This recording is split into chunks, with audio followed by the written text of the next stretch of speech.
गुरुर्ब्रह्मा गुरुर्विष्णु गुरुर्देव महेश्वर गुरुदेव परं ब्रह्म तस्मै श्री गुरवे नमः। अखण्डमण्डलाकारं व्याप्तं येन चराचरं तत्पदं येन तस्मै श्री गुरवे नमः। अज्ञानतिमिरान्धस्य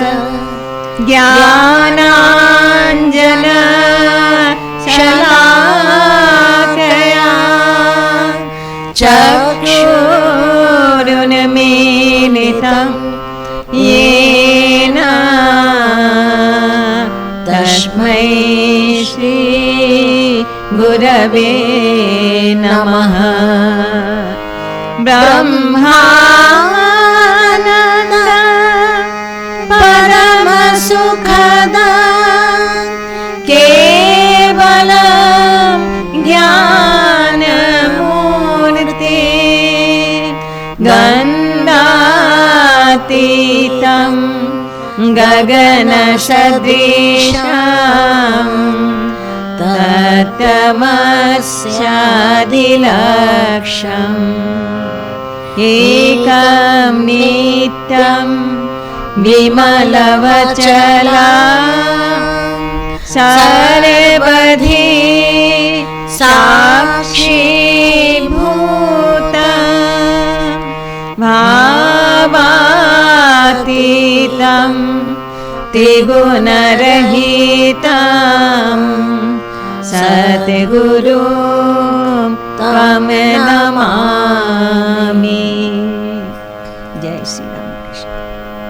प्रकृतिं परमां अभयां वरदां नररूपधरां जनतापहरां शरणागत सेवकतोषकरीं प्रणमामि परां जननी जगतां गुणहीनसुतां अपराधयुतां कृपया समुद्रमोहगतां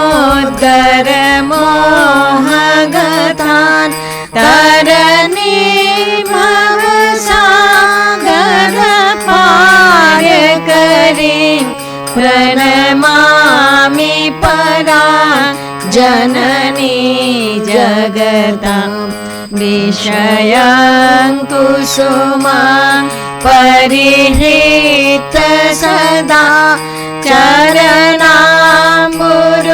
अमृत शान्ति सुधा पिबभृङ्गमनो भवरोगहरा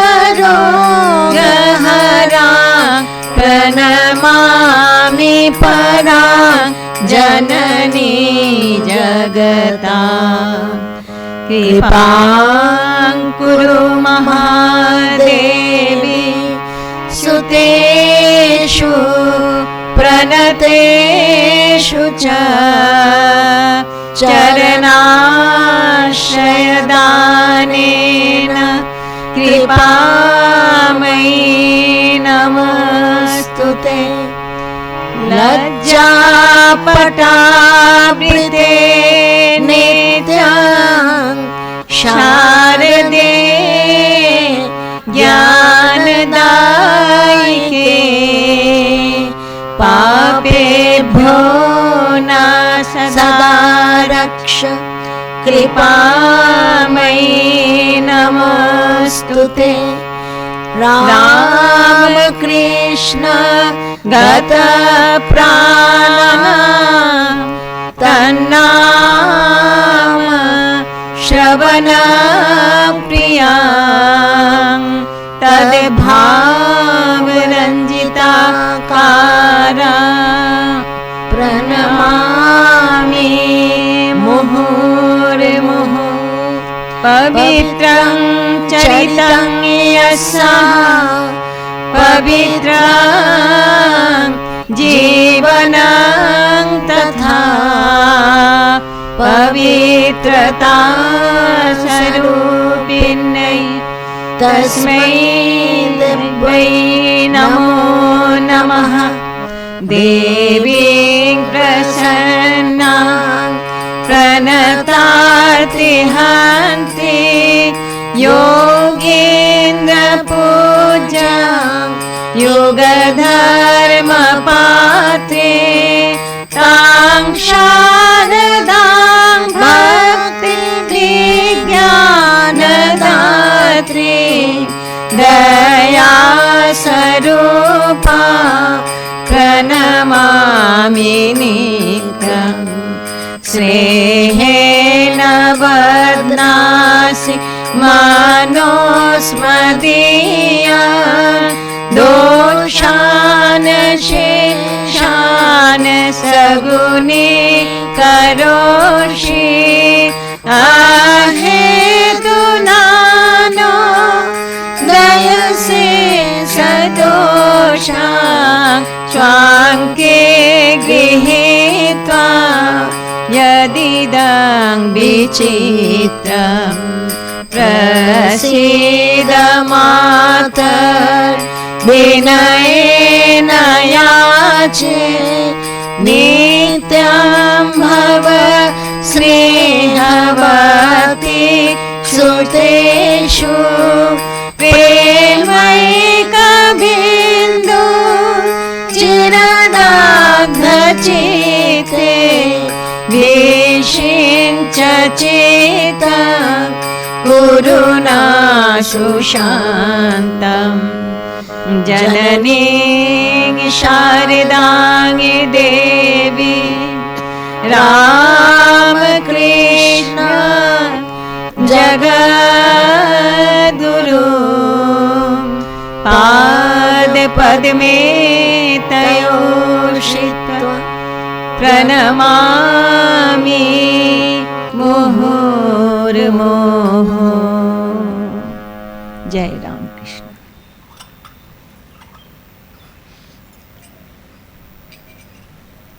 ओ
हरि ओम।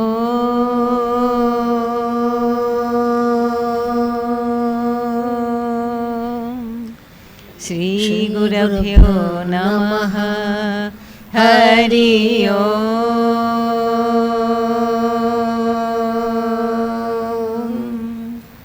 श्री गुरुभ्यो नमः।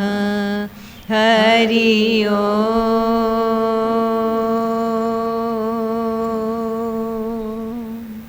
श्री गुरुभ्यो नमः।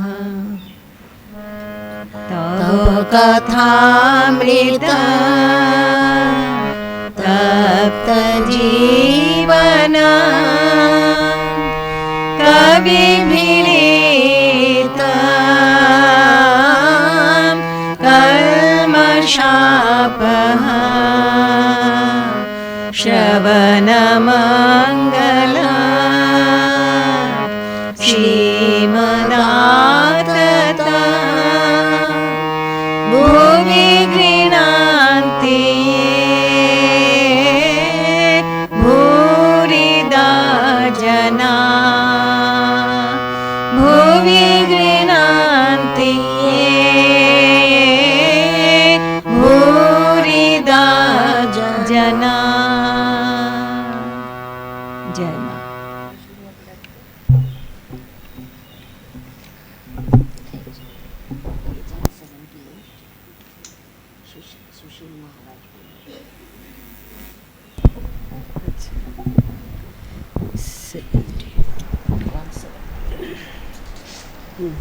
सुशील महाराज।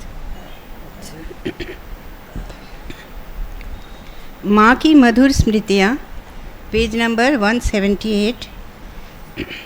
सुशील महाराज बोले, वही तो हुआ है माँ, स्वामी जी ने विश्व विजय कर ली है माँ, पर यह सब पंचतपा करने के बाद देखा था।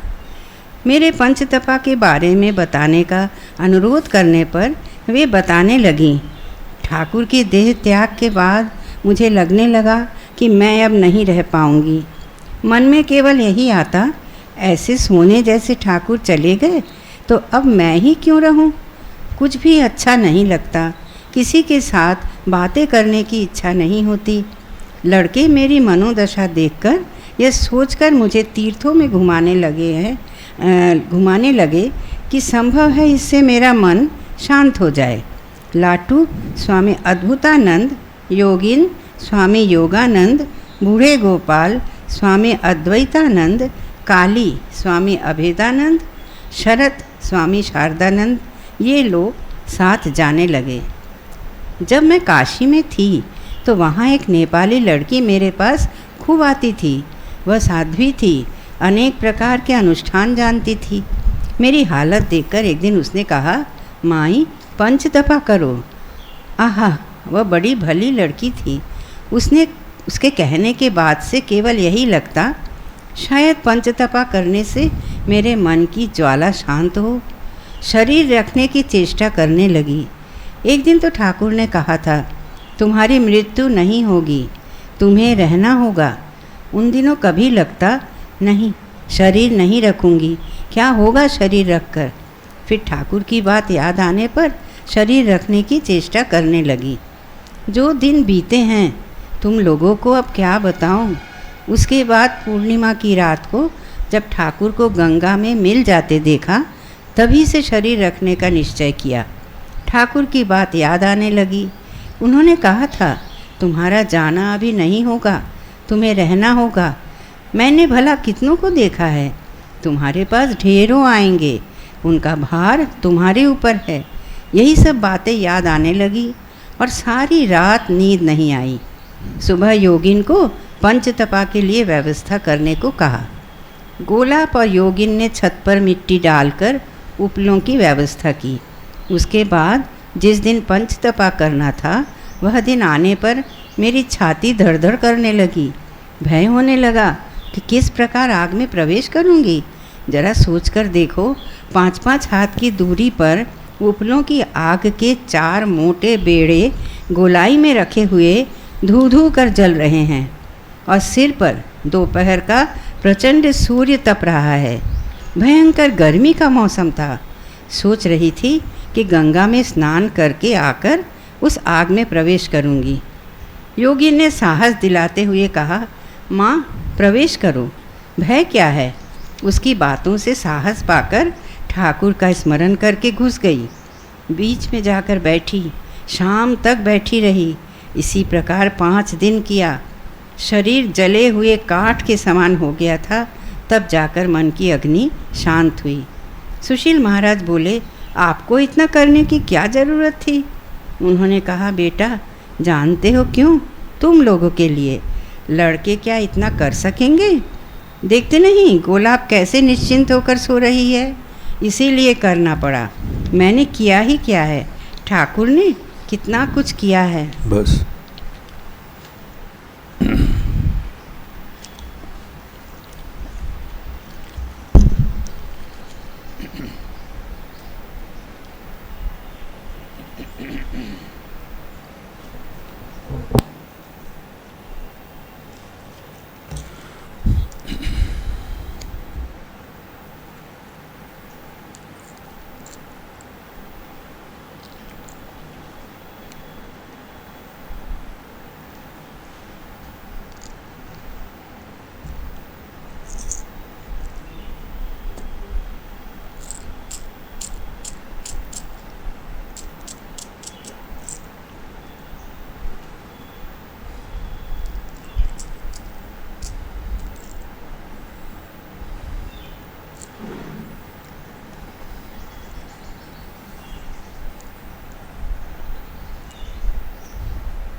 संदेह निखिल पर आ रहा है, हमारा संदेह निखिल पर आ रहा है।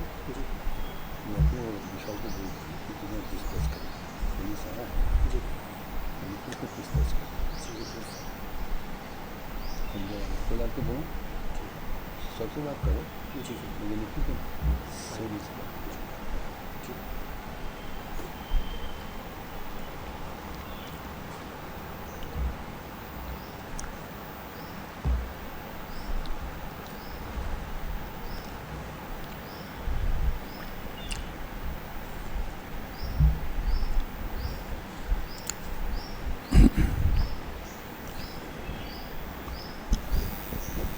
श्री माँ की अंतरंग सहचर श्री आशुतोष मिश्र जी माँ का यहाँ पर जो तपस्या का चित्र एवं अनुभूति का संवाद दिया है।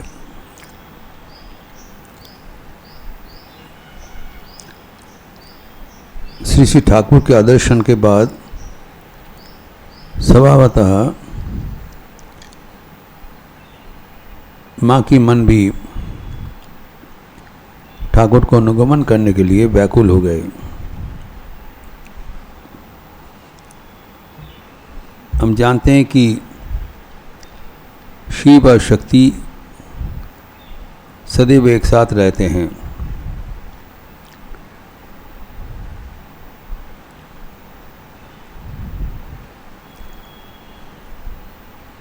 जिसे राम के साथ सीता, कृष्ण के साथ राधिका इत्यादि।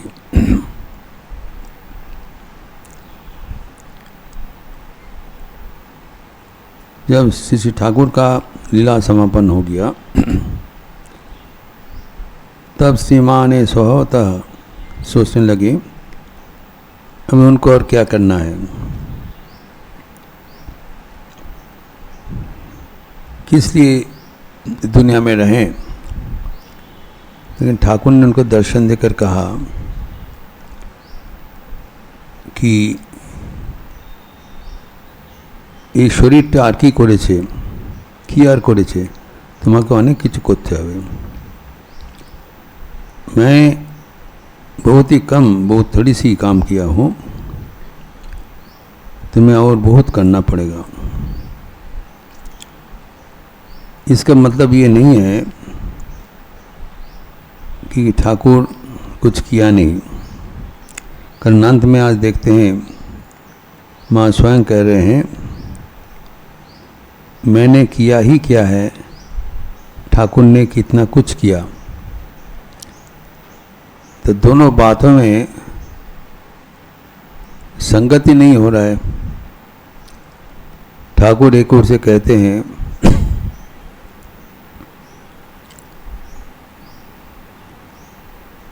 तुम्हारा जाना अभी नहीं होगा, तुम्हें रहना होगा। मैंने भला कितना ही देखा है, तुम्हारे पास ढेर आएंगे, उनका पार तुम्हारे ऊपर है, उनका भार तुम्हारे ऊपर है। ठाकुर कहते हैं मैं थोड़ी ही कुछ किया हूँ, जो कि माँ कहते हैं ठाकुर ने अनेक ज़्यादा कुछ कर लिया। इसका मतलब है ठाकुर का ही ये कर्म चल रहा है, लेकिन ठाकुर आके भविष्यत कर्मधारा का नींव बनाने के लिए बना के चले गए। जब कोई मकान का नींव बनता है, फाउंडेशन, भीत जाके बोले, वो मिट्टी के नीचे रहता है, वो दिखाई नहीं पड़ता है। लेकिन मिट्टी का जितने ही गहराई से हो जाएगा, भविष्य का मकान उसके ऊपर उतना ही जाएगा। जब सुपर स्ट्रक्चर होता है, बिल्डिंग बनता है, तभी दिखाई पड़ता है, लेकिन उसके पहले अनेक प्रस्तुति का प्रयोजन है एवं वो नींव के ऊपर ही भावी इमारत खड़ा होते हैं। वैसे ठाकुर स्वयं उनके भावी कर्मधारा का नींव पत्तन करके गए। वही सबसे ज़्यादा कर्म है, लेकिन वो दिखाई नहीं पड़ा। कहते ओनली फ्यू डिसाइपल्स, लेकिन भावी आगामी प्रजन्म में ताकि अनेक व्यक्ति वहाँ पर आके आश्रय ले सकें, उसके लिए उन्होंने पेड़ का जड़ बहुत नीचे तक बना के गया, ताकि आगे जो पेड़ बनेगा उनको 6 पत्ते में अगणित नर नारी आश्रय लेंगे। कहा जाता है जब बांस का पेड़ होता है, बैम्बू ग्रुप, तो बांस का पेड़ जो बैम्बू बहुत ऊंचा होता है, लेकिन अनेक साल लगता है उसके नींव का लिए। जितना ऊंचा जाता है उसका उतना उसका गहराई नीचे चले गए। अनेक साल बाद उसका जब पौधा रोपण होता है तभी दिखाई पड़ता है, नहीं तो ज़मीन के भीतर ही वो ग्रोथ हो रहा है। वैसे ठाकुर के आध्यात्मिक साम्राज्य ठाकुर ने एकदम मजबूत पक्का करके तब गए, और उसको आगे बढ़ाने के लिए श्री माँ को रखे गए। लेकिन जो श्री माँ के जीवन के आधार श्री रामकृष्ण ही चले गए, तो अकेले उनको यहाँ पर रहना अतीव दुस्सहनीय था। तब भी माँ ठाकुर के आदेश पालन करते हुए वो कठिन कर्मभार ग्रहण किया था। लेकिन वो कर्मभार करने के लिए माँ के कितने तपस करना पड़ा उसी का विवरण यहाँ पर है। हम लोग जानते हैं कि बेलूर में नीलांबर मुखर्जी का बगीचा में, जो भी अभी भी है, वहाँ पर माँ एक मंजिली का एक मकान के छत पर बैठ के, जो अभी भी है, वहाँ पर पंचतपा किया था। वहाँ पहले ये सब प्रक्रिया करने में बिल्कुल कोई उनका उत्साह नहीं था।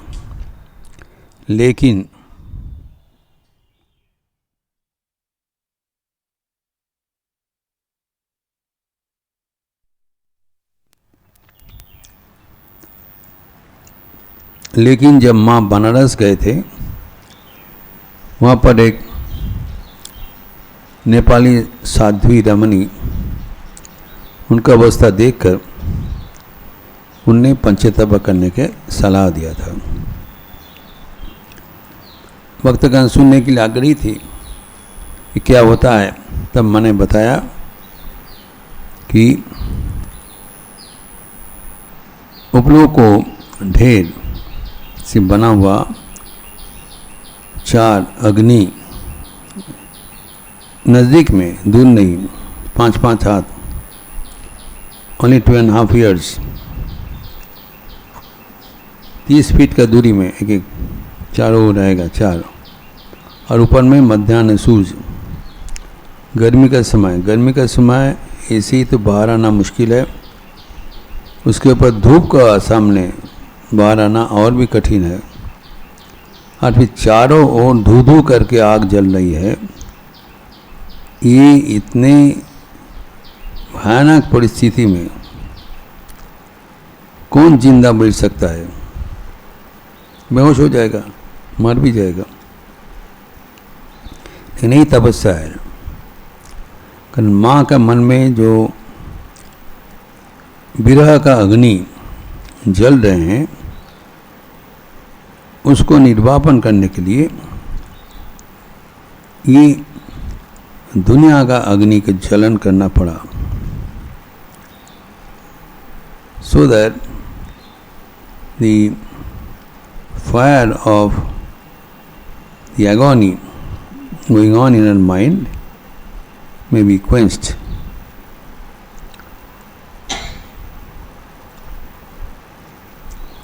सुबह से शाम तक लगातार 5 दिन करना पड़ा, सूर्योदय से सूर्यास्त तक, मोर देन 12 hours एक आसन में बैठ के करना पड़ेगा। असंभव तपस्या है, लेकिन माँ ने अपने जीवन में करके दिखाया। अभी यहाँ पर प्रश्न किया कि हम लोग तपस्या हम लोग करते हैं, किस हेतु हम लोग तपस्या करते हैं? एक तो हम जो पूर्वकृत अपराध, पाप राशि, ये सब स्खलन करने के लिए इस सब से मुक्त होने के लिए हम लोग तपस्या करते हैं, ताकि ये हमारे संशोधन की प्रक्रिया, हमारे चरित्र में जो कमियां हैं वो तपस्या के माध्यम से ही दूरीभूत होता है। Provided we learn the lesson. लेकिन माँ का तो ऐसे नहीं है, उनका तो कोई अपकर्म नहीं था कि अपना हिसाब चुकाने के लिए तपस्या कर रहे हैं। तो किसी ने पूछा ये प्रश्न, आपको इतना करने की क्या ज़रूरत थी? ज़रूरत तो नहीं है, आपका कोई ऐसी प्रारब्ध कर्म नहीं है जिसको सामान्य करने के लिए आप कुछ भुगतान दे रहे हैं। माँ को उत्तर है, तुम लोगों के लिए, औरों के लिए। स्वामी विवेकानंद जी से कहा करते थे, वही जीते हैं जो औरों के लिए जीते हैं। तो ये तो एक बातों का बात है। माँ वही बात को जीवन में प्रतिष्ठित किया।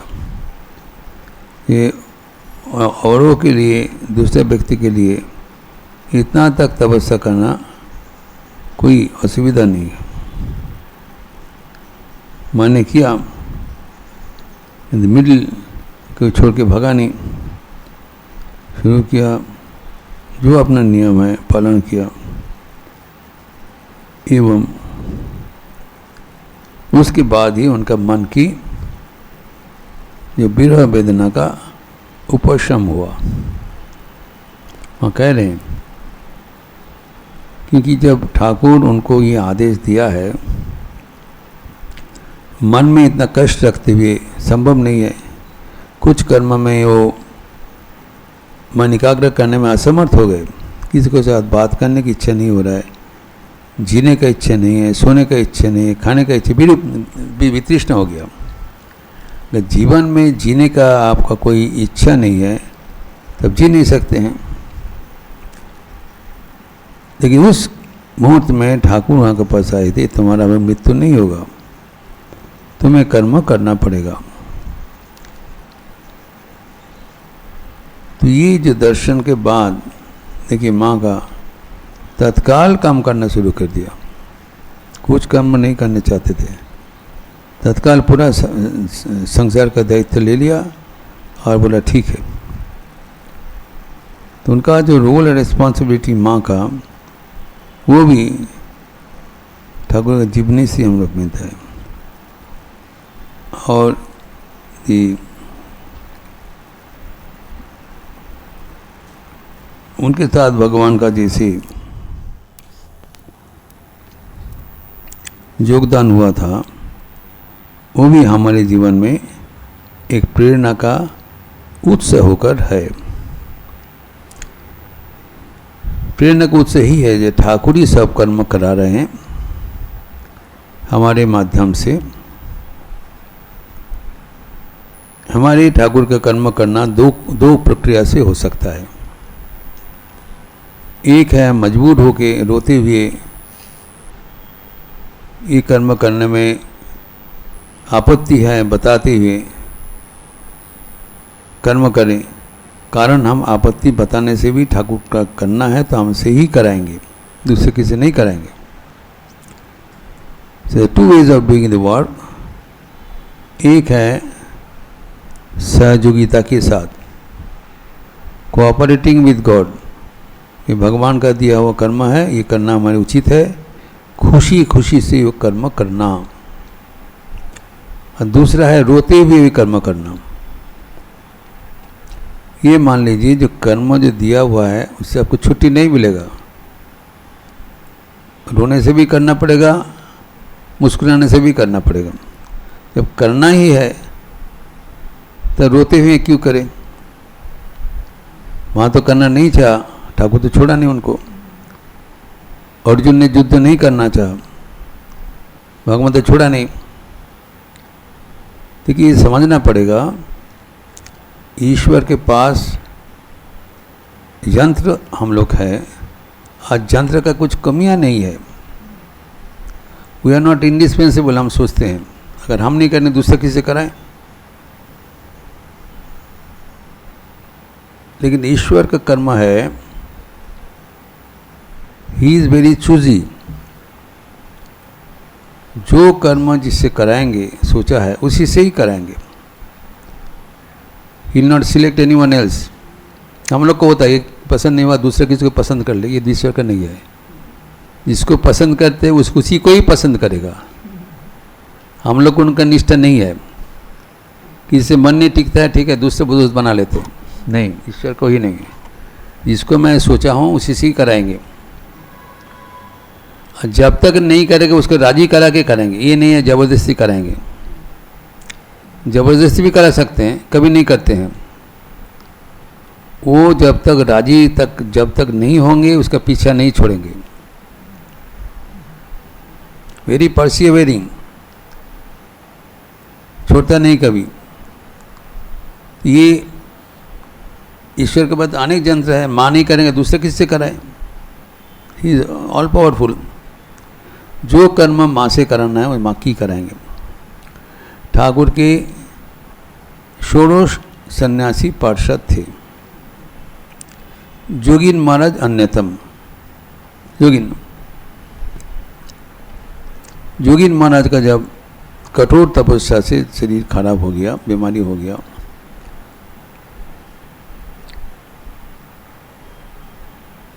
वो रोग का निरामय नहीं होगा। उस समय में उस रोग का कुछ दवा नहीं निकला था, तो उनका मौत अवश्यंभावी है, अनिवार्य है। He was waiting for death.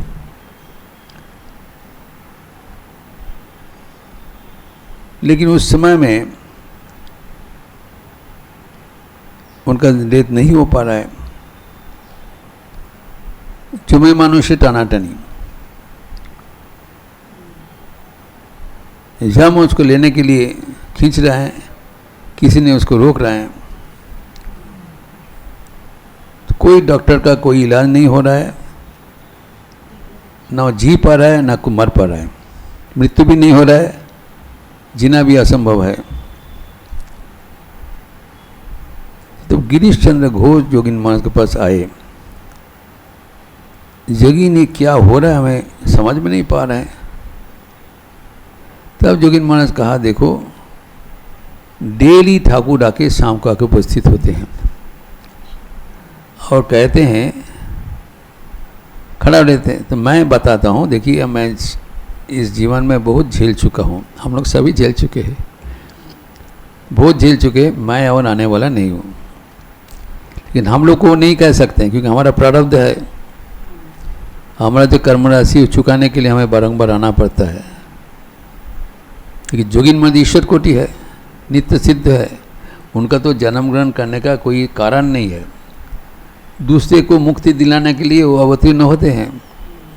ये स्वाधीन, वो अगर नहीं आने चाहते हैं उनको पुनर्जन्म का कोई हेतु ही नहीं होगा। It all depends on him, not for us. हम लोग मायाधीन है, वो लोग मायाधीश है। लेकिन ठाकुर उनके माध्यम से कर्म कराने चाहते हैं। तो ठाकुर कहते हैं मुझे आना पड़ेगा, हमारे साथ तुमको भी आना पड़ेगा।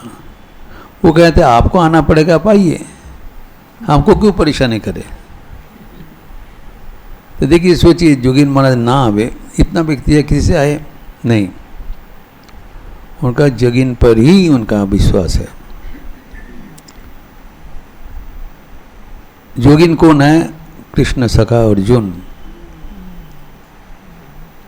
भगवत गीता में कुरुक्षेत्र युद्ध के माध्यम से धर्म संस्थापन अर्जुन के माध्यम से ही कराएंगे। पंचे पांडव है, नहीं करने चाहते, वो युद्ध नहीं करना चाहा। बोले भाई तुम जाओ, चले जाओ, जो करना है किसी को बैठा दें।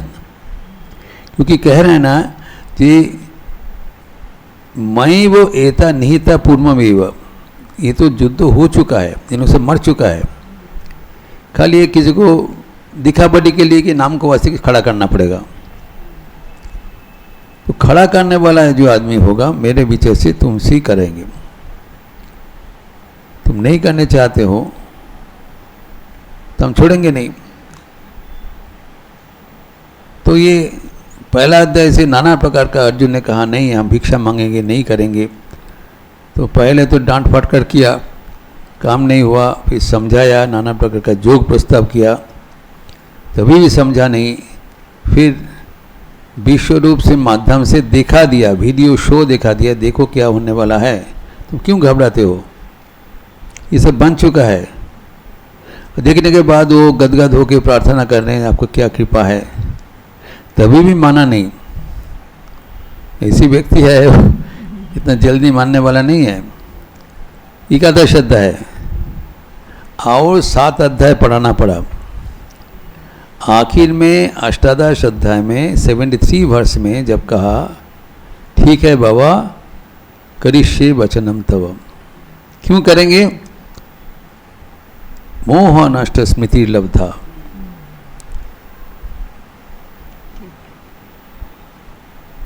आपका कृपा से मेरा मोह नष्ट हो गया, मेरा पूर्व स्थिति जागरूक हुआ। करिष्ये वचनम तव, आप जो बोल रहे हैं अभी मैं समझ लिया, ये हमारे लिए हितकर है, हमारे लिए करना है। इसको राजी कराया, जो जबरदस्त नहीं किया। कहते हैं तुम्हारा जो इच्छा है करो। जब तक कोई इच्छा पैदा नहीं होता है भगवान पार्षदों को छोड़ता नहीं। जब वो 73 वर्सेस हुआ, that is the end of Bhagavad Gita. और एक भी बात नहीं कहा। जो कृष्णार्जुन का जो संवाद है वहाँ पर ही खत्म हो गया। He did not waste any more word Bhagavad Gita. उसके बाद और जो 9 वर्सेस है वो संजय का बात है, टिप्पणी है। मैसेज ऑफ भगवत गीता 2 बार एज सुन एज एक डिड, फिर उसी के हाथ से करवाया। यही बात अभी फिर जोगिन रूप से आए हैं। वो कहते हैं इस बार जो हो गया और आगे हम नहीं आएंगे, क्योंकि सचमुच जो बोलना है उसके निष्कारण नहीं। इतने महान व्यक्ति है, उसको कितना कष्ट झेलना पड़ा, कितने संसार में आप देखते हैं जोगिन महाराज के जीवन ही पड़ी है। लेकिन वो सब निरव होकर ठाकुर के नाम शरण करके कर लिया। बट इज ए लिमिट, कहते बारंबार ऐसे नहीं होगा, नहीं तुमको आना पड़ेगा। तो फिर गिरीश को बोला क्या हो रहा है, बोले देखिए ठाकुर डेली आ रहा है, मैं परिष्कार बता दिया मैं नहीं आने वाला हूँ, और वो चुपचाप चले जाते, नहीं बोलते तुमको आना पड़ेगा, चुपचाप चले गए। फिर दूसरा दिन आया तो डॉक्टर लोग बोला हम क्या करें, इसका तो अभी ना जाने वाला ना। तो गिरीश घोष कहते हैं देखो तुम इतना झेल रहे हो, इतना कष्ट में हो, 6 महीना, ये हमें नहीं दिखाई पड़ता है, we are not able to see. तुम्हें मान लो, ठाकुर के वचन मान लो, तुम्हें छुटकारा नहीं मिलेगा। तो मजबूर होके स्वीकार कर लिया, बस देहांत हो गया, तत्काल देहांत हो गया, और जीना नहीं पड़ा। अर्थात ठाकुर उनके जी पार्षदों को जिसको चिन्हित करते हैं, उनसे जो काम कराना है उन्हीं को राजी करा के कराते हैं, जबरदस्ती करके नहीं। तो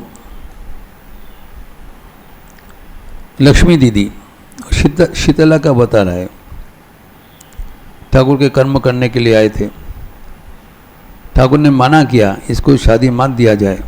शीतला का बता रहा है कोई इसको घर में नहीं रख पाएंगे, जबरदस्ती करके दिया, विधवा हो गया, कितने कष्ट झेला, ससुराल से भगा दिया, भाइयों के संसार में रहते हैं इधर उधर करके। तो उन्होंने बताया बहुत हो गया और नहीं। ठाकुर कहते नहीं नहीं हम जब आएंगे तुमको फिर आना पड़ेगा। तो लक्ष्मी दीदी कहते हैं हम आगे तमाक काटा खोल लो आराज बनाओ। तम्बाकू का पत्ता जब काटा जाता है तो चूर चूर करके काटते हैं, उतना भी कि तुम काट लो हम नहीं आएंगे। ठाकुर कहते हैं देखो कलमी का दल एक को आने से सबको आना पड़ता है, तुम हमें छोड़ के नहीं रह पाओगे। तो उनको भी ये संगबद्ध किया। माँ ने कहा हम नहीं होने वाला। माँ का देखिए जीवन कितना एक कठिन जीवन, कितना उनको झेलना पड़ा। तो स्वभाव था कोई कहते ये तो मजाक नहीं है, हम क्यों इतना करें, हमारा तो कोई कर्म भर नहीं है, I am not coming to repay my sin. तो उससे किसी को सहारा देने के लिए आते हैं, ठीक है खुशी खुशी से करे, इतना कष्ट झेल कर। तो ठाकुर ने कहा नहीं तुमको भी आना पड़ेगा। तो आना पड़ेगा क्या कर, वो भी वीडियो दिखा दिया, देखो हम आएंगे फिर हम तंबाकू सेवन करेगा, वो हुकूक कुल के तुमको पकड़ना पड़ेगा। इसे चित्र जो होने वाला है वो बता दिया। सुना है तो उन्होंने सोचा, बुद्धि लगाया, सोचा कि ठाकुर जब बोला है फिर हुकूक कुल के पकड़ना पड़ेगा, तब तो होगा ही। तो तीर्थ में जा रहा है तो ट्रेन में चढ़ा है, ट्रेन में से उतरने के समय सामान उतर रहा है, तो साथ में शरद महाराज थे, स्वामी शरदानंद जी। तो उनका हुक्का उगल के ट्रेन से उतर रहे थे, रखने का जगह नहीं, माठ का हाथ में पकड़ा दिया। माँ पकड़े हैं, पकड़ दो आज ऊपर को और ताक के कहते देखो ठाकुर हुक्का के लिए पकड़ना हो गया। तो हमारा वचन पूरा कर दिया और नहीं आ पड़े। ऐसी होता है। तो अभी ये जो ठाकुर के जो पार्षद है, चिन्हित पार्षद है, वो चुन चुन के जिसके साथ लाना है लाते हैं। इसमें जो संदेश है, ठाकुर न केवल चिन्हित पार्षद से आते हैं, चिन्हित भक्तों के साथ भी आते हैं। We are all his devotees. तो हमसे भी जो कुछ करना चाहते हैं हमसे भी कराएंगे। None of us are left out. जो कुछ करना है हमें जीवन में ठाकुर ही करा रहे हैं। हम चाहे तो करें, चाहे तो नहीं करें, ऐसे नहीं है। हम अगर चाहे तो खुशी खुशी से करें, नहीं चाहते तो रोते हुए करें। तो करना ही होगा, खुशी से करना ही विधि है। यही बात है। This is the message we are getting. हमारे जीवन में हम जब भाव होता है आह बाबा आर पारी ना, ये भावना नहीं होना चाहिए।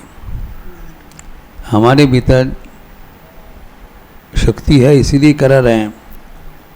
हम तो करने वाला नहीं हूँ, करने वाला तो वे है। वो जैसे सोच रहे कर रहे हैं। यही चिंतन होना चाहिए, ये पढ़ के यही शिक्षा होना चाहिए कि हम लोग भी ठाकुर से जुड़े हुए हैं। ठाकुर जो करना है न केवल बड़ा बड़ा काम का, छोटा कर्म भी उसका सृष्टि का कर्म है। जो भी कर्म हो रहा है ये ठाकुर का कर्म है। First lesson we must always remember is not my work. सब जो सोचते हैं मैं ही संसार का कर्त्री हूँ, मैं ही गृहिणी हूँ, हमें करना पड़ेगा, वो नाम को वास्ते दिखावटी का। हम नहीं करेंगे तो दूसरा किसी से करा सकते हैं, लेकिन नहीं कराएंगे, हमसे ही कराएंगे। ये मान सोचा जाए ठीक है और कहीं नहीं होगा।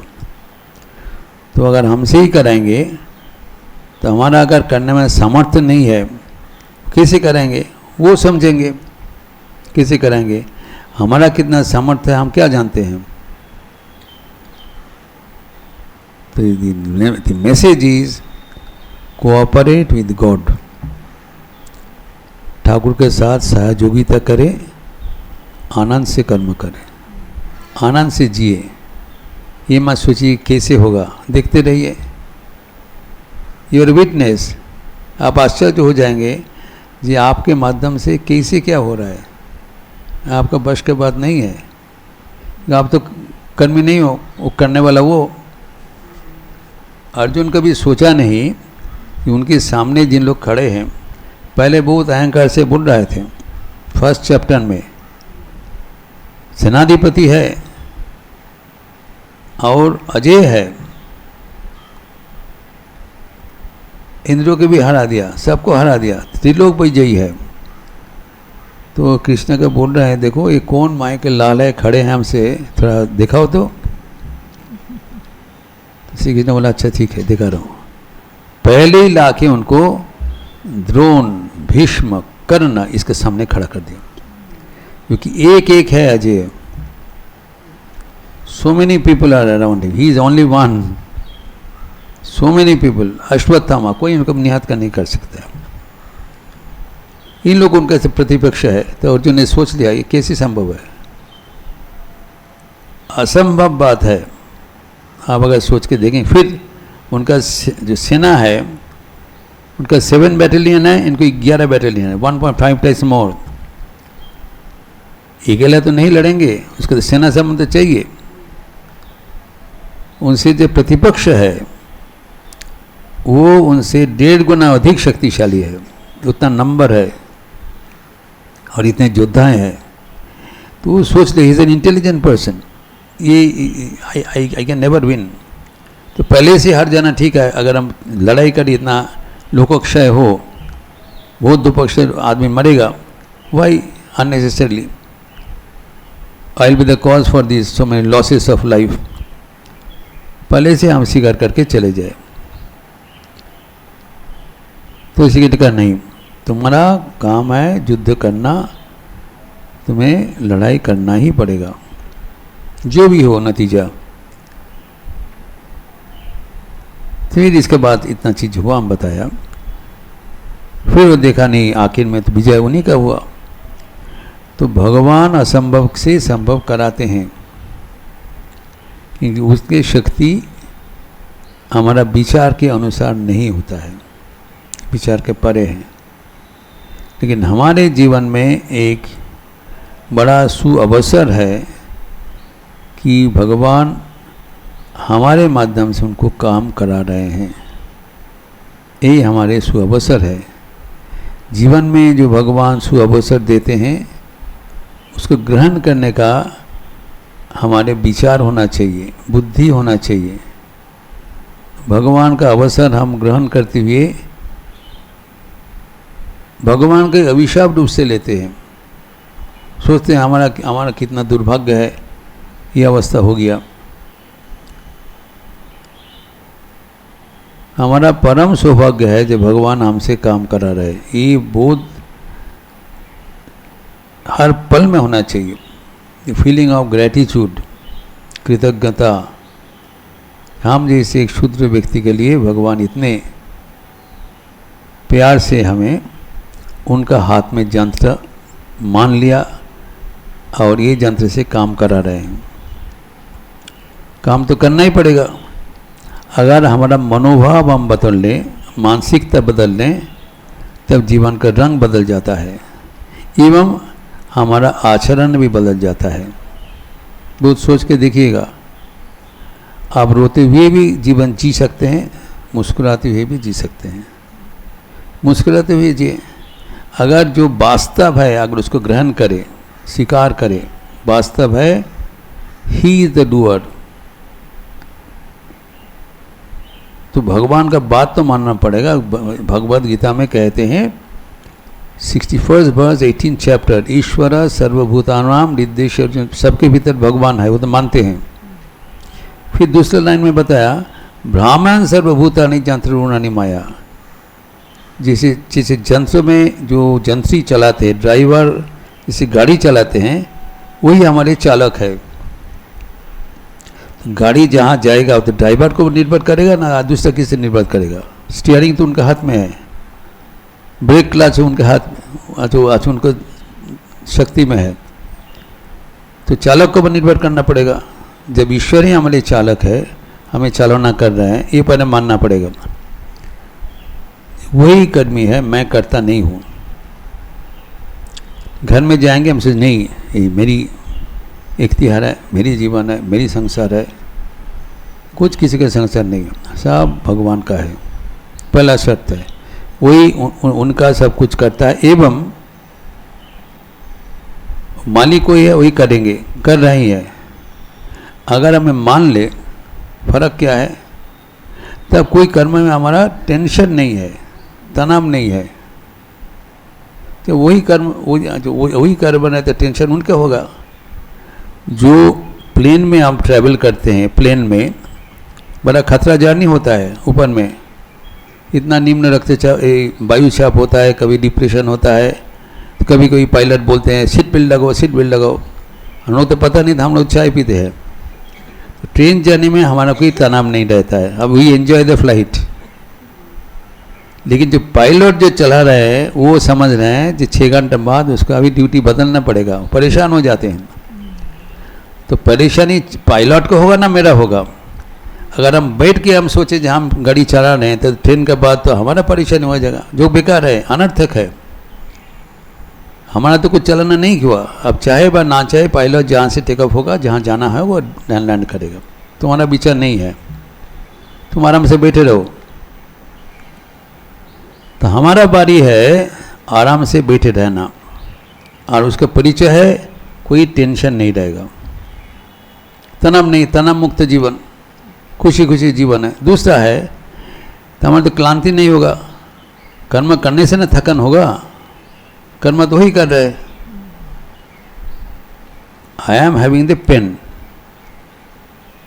तो जो पेन में लिखा जाता है, पेन का कोई थकन नहीं है, उसका सिया भरी पेन जितना लगे लिखते रहेंगे।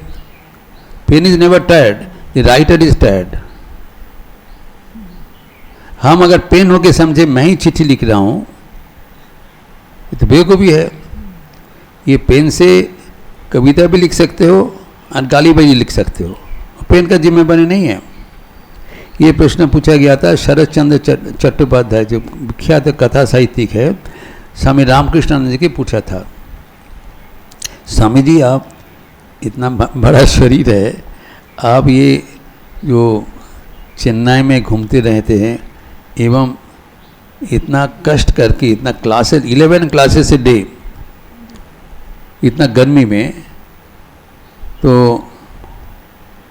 क्या आपका थकन नहीं लगता है, क्लांत नहीं होते हैं? तो पेन दिखा दिया, देखो ये पेन जितना भी चिट्ठी लिखोगे पेन का कोई थकन नहीं होगा, जो लिखने वाला है उसका थकन होगा। ठाकुर तो कर्म करा रहे हैं, देखो ये कुर्सी दे दो, दीदी का पति आई है,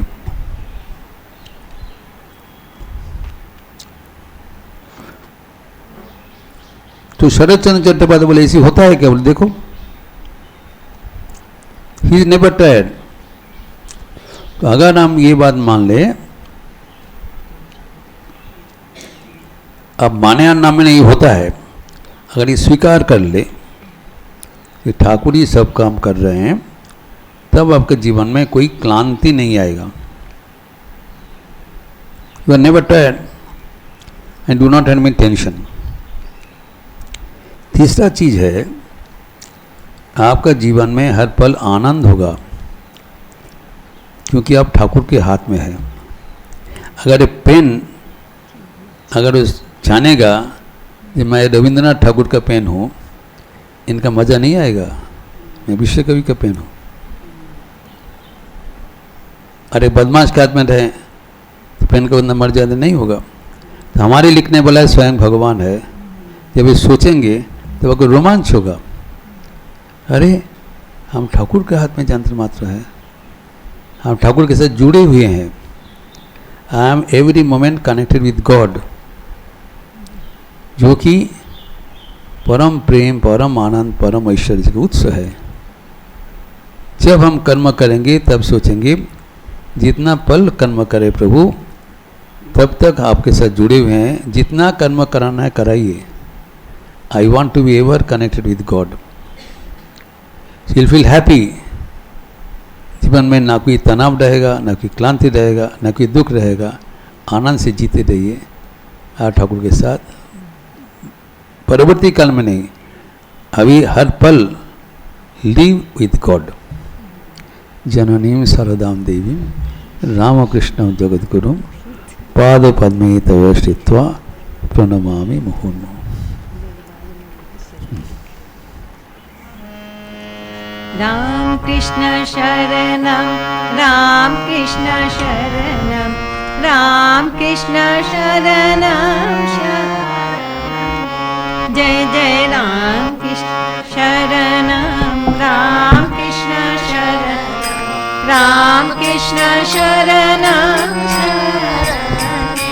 प्रभु कृपा ही केवलम कृपा ही केवलम कृपा ही केवलम शरणे प्रभु कृपा ही केवलम कृपा ही केवलम कृपा ही केवलम शरणे जय जय राम कृष्ण शरणं राम कृष्ण शरणं राम कृष्ण शरणं शरणे जय जय राम कृष्ण शरणं राम कृष्ण शरणं राम कृष्ण शरणं शरणे प्रभु शरणागतोऽहं शरणागतोऽहं शरणागतोऽहं शरणे प्रभु शरणागतोऽहं शरणागतोऽहं शरणागतोऽहं शरणे जय जय राम कृष्ण शरणं राम कृष्ण शरणं राम कृष्ण शरणं शरणे जय जय राम कृष्ण शरणं राम कृष्ण शरणं राम कृष्ण शरणं शरणे बोलो नमो श्री गुरवे नमो श्री गुरवे नमो श्री गुरवे नमो नमो बोलो नमो श्री गुरवे नमो श्री गुरवे नमो श्री गुरवे नमो नमो राम कृष्ण जय जय राम कृष्ण जय जय राम कृष्ण जपो जपो राम कृष्ण जपो जपो राम कृष्ण गाहो गाहो राम कृष्ण गाहो गाहो राम कृष्ण जय जय राम कृष्ण जय जय राम कृष्ण शरणं राम कृष्ण शरणं राम कृष्ण शरणं शरणे जय जय राम कृष्ण शरणं शरणे जय जय राम कृष्ण शरणं शरणे सर्वमङ्गल माङ्गल्ये शिवे सर्वार्थ साधिके शरण्ये त्र्यम्बके गौरी नारायणी नमोस्तुते सृष्टि स्थिति विनाशानां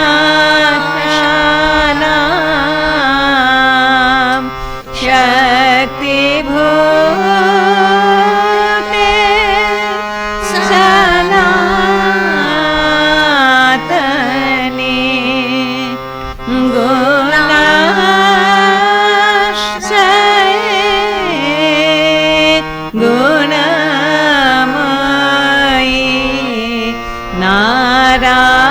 नारायणी नमोस्तुते शरणागत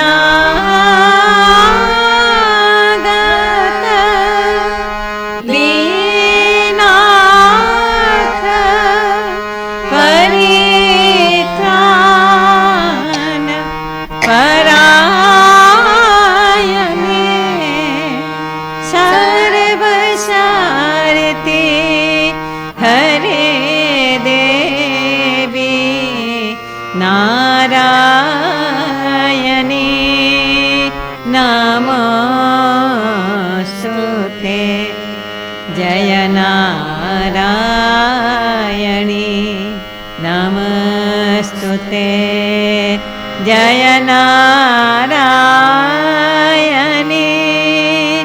नमस्तुते जय नारायणी नमस्तुते जय नारायणी नमस्तुते जय महामाई की जय जय भगवान श्री राम कृष्ण देव की जय जय स्वामी जी महाराज जी की जय जय राजा रामचंद्र जी की जय जय गंगा माई की जय।